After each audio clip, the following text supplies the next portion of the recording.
But if you learn this art of understanding your feelings without reacting to them, then I'm telling you, it'll lead to the happiest life and breakthrough you could ever imagine.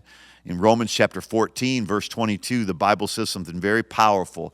It says that when we condemn ourselves, we're unhappy, but happy is the one who does not condemn himself.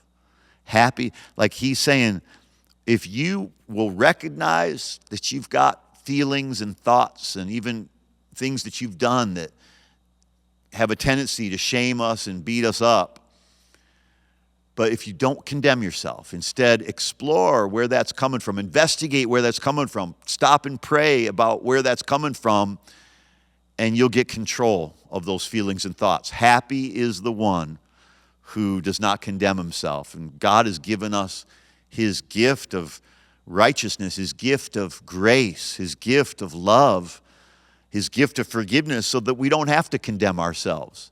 And it goes on to say, the Bible goes on to say, happy is the man who trusts in the Lord. Happy is the one that puts his faith in God.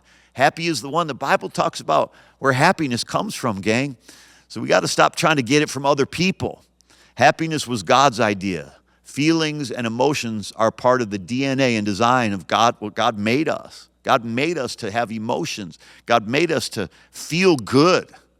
We don't have to feel bad anymore. Life is not meant to feel bad. One of my chapters is how to stop feeling bad and how to enjoy every day of your life. How to stop feeling bad and start truly enjoying life. I want to encourage you to learn this about yourself. Be patient with yourself. Give yourself grace and space to grow. Learn to understand your feelings and your thoughts instead of reacting to them. Learn to realize that you are not just your feelings. You're a spirit, you have a soul, and you live in a body. And God has given you this precious gift of life and this gift of goodness from God and this gift of righteousness so that you can stand in life against devils, even in the presence of God, most of all and most important, without guilt and without shame. So you have feelings, but they don't have to have you. The second way to have soul health and self-mastery is to step beyond just understanding your emotions, but to truly harness them or master them, and to learn to express them, not suppress them. So often we are suppressing our negative feelings rather than expressing them, but we often express them to the wrong people. We express them in the wrong ways. We express them in the wrong direction. I want to teach you to express them in the right direction. It takes balance so that you don't easily lean one way or the other. Some people, and we often have done this, we can suppress our emotions and just bury them, but they're going to come out. They're going to burst out, and they're going to have bad consequences if we just push them down, stuff them down. That's not a good option. I heard somebody say it this way: unprocessed emotions don't die. They get buried alive until they're resurrected. And I want to teach you maybe one of the most important lessons that I've ever learned. Whenever I'm dealing with depression, anxiety, fear, any negative emotion, go to God. Go to God. No matter what you're going through right now, if you would just stop and go to God. You feel like just attacking this person. You feel like getting back at this person. You feel like giving up. You feel like taking your own life even. I want to encourage you. If you would just go to God. Stop when you have a negative emotion and go to God. Stop when you have a temptation to do something that's going to hurt somebody or hurt yourself, and go to God. Boy, there are so many promises about what will happen when we go to God. When we go to God, He'll welcome us. When we go to God, He'll listen to us. When we go to God, He'll speak to us. When we go to God, He'll understand us. When we go to God, He'll have empathy with us.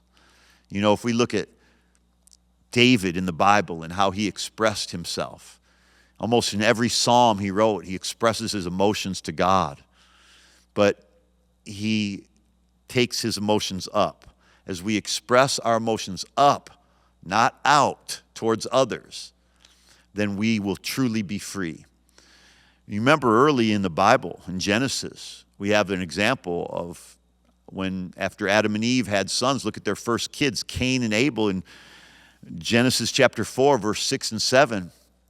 God is talking to Cain, and he's like, hey, you need to get a hold of yourself here before you do anything bad. Check yourself, because sin is crouching at the door, and you need to master it.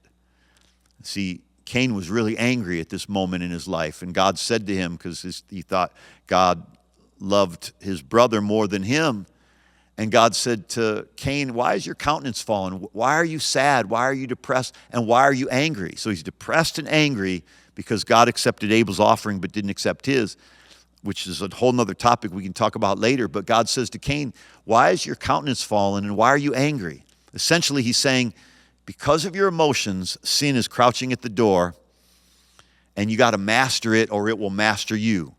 Sin's desire is to control you, but you got to master it. In verse 7, he says that. You got to master it. You got to take charge of it.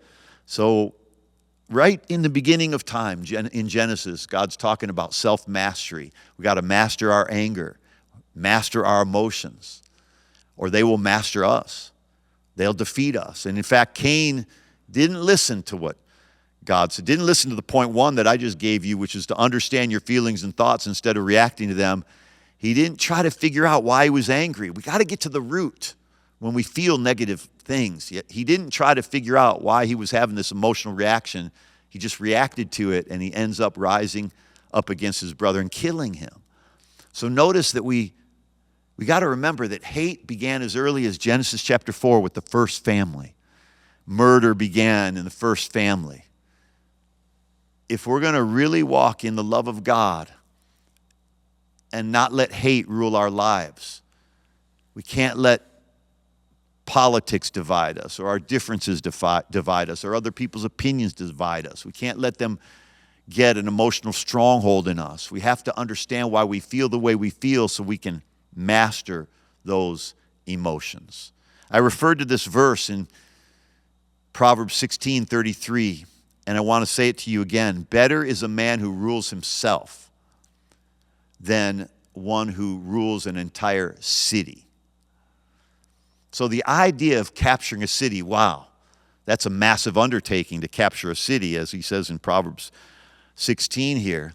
If you were to capture a city like New York or Chicago or Los Angeles, it would take an enormous army. But God is telling us in Proverbs 16, you're more powerful just by getting control of yourself, your own emotions.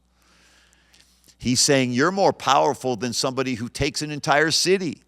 Now that's amazing to me. It's startling to think how much God values us, that God looks at us and says we have the ability to master our emotions, and we have the ability to harness them.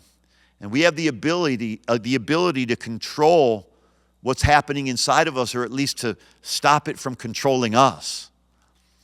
We have that power. He says we're more powerful than somebody that can take an entire city. You're a warrior inside. You're a champion inside. That's why I wanted to use this backdrop. You are a champion inside. And when you start thinking like a champion, that you have been given the power to control yourself. You have been given the power to rule your emotions. And you have been given the power to master your soul. Now let me talk to you about the third way to have soul health and mastery, is create daily routines that force you to grow up.